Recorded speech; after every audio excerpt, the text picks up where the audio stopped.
In there where my great-grandfather stole that girl and left with her, you know. I got that there in the paper. Picture of that the woman. What year was you born in? 31. See, my birth certificate says I was born on the 7th of November. And Mother said I was born on the 9th.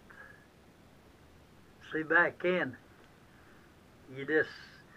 nobody didn't have no money and they couldn't go nowhere, and they catch somebody going to Bakesville, and about a month or two later, they sent word over I was born, you know. So your birth certificate says one thing and your mama said another. Doshi Cox delivered me an old woman. I think she charged $3, and I don't have any idea she ever got paid. Well, they didn't, did Gusty's born on Locust Creek on Buck Creek, Locust Cove. Mm-hmm. There at the Idiots, turn left, start that bridge. Yeah. That's where she was born. And when they took it, somebody took it into town, I don't know who, later on, and her birth certificate said Baby Autry. I didn't have no name. Never did have a name, did Baby Autry. I told them not to say a word, and I got to draw my Social Security check 2 days early. Because of yours. Yeah. Whereabouts up there on Grassy Creek? On the Dual Road, you know where Woody's Cure Shop is there before you when you go down through there, Dual Road turns up there, and it comes out up at the top of the mountain. Yeah. Dual Washburn. Dual Washburn, his sister was my had been Dad's grandmother and been my great-grandmother. What was your dad doing for a living when you was born up there? How'd they? He's driving taxi. Drove a taxi. Willis. Willis taxi. 29 Willis. And that's how he supported you, that taxi. Well, he didn't make no money, drunk, and I imagine he walked from Grassy Creek to Harris High School.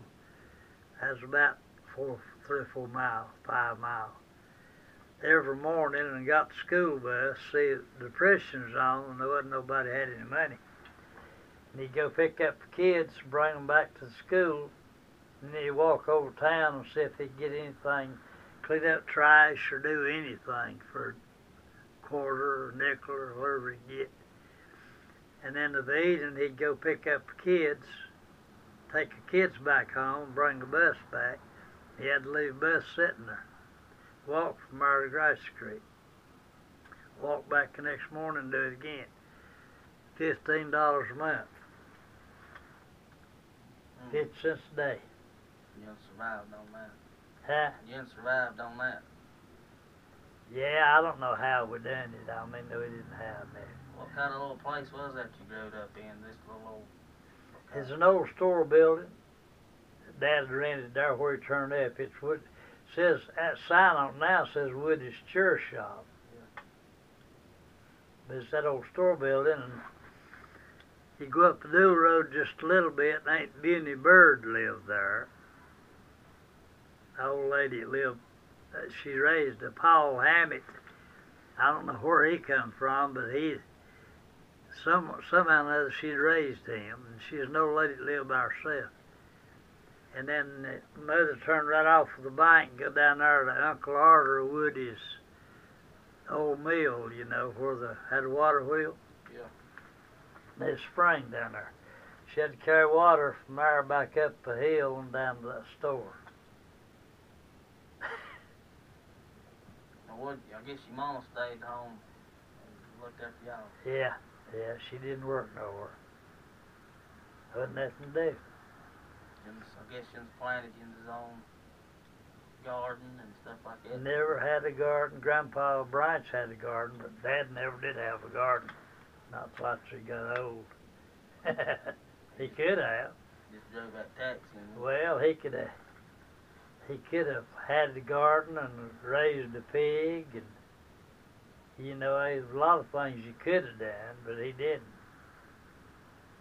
Now, there's one time there, now, theologians up, and Young's left out, went somewhere else. Now, how old was you when the Young's left out? We lived on White Oak Creek over there. In 1937, the law run him out of town, out of Spruce Pine. And we lived away down on Piney Branch, back up in there in an old shack. This one room, about as big as this. No, it was about half as big as this, wasn't it? And they didn't have no door, and they had no blanket they hung up for a door. And Dad and Jason McIntyre, Jason come over there, and Dad had a whole bunch of liquor bottles he'd gotten washed, and they had them there, and they put them in that old A model of Jason's. And they was going to take them up to Duke Franklin's to get some liquor. Duke sold liquor all the time up by Spruce Pine. And when they went over there and went up through town, started up through town, Kelly Buchanan was the deputy, and he's a big old tall guy. And he stopped them and got them liquor bottles and took Dad to jail. Dad had a bad name, he's into everything. And he took him to jail, and Dad said when they got to the little old Kelly booth, he told Kelly Buchanan, said, Kelly, I got an old cigarette duck here, said, and then no cigarette, said, you got a match that I can light this with? Why, you gonna put me in there? Kelly, yeah, he said, I got a match somewhere. Dad left the country, He went right back to you. He ran, and he dodged the law there for 2 months.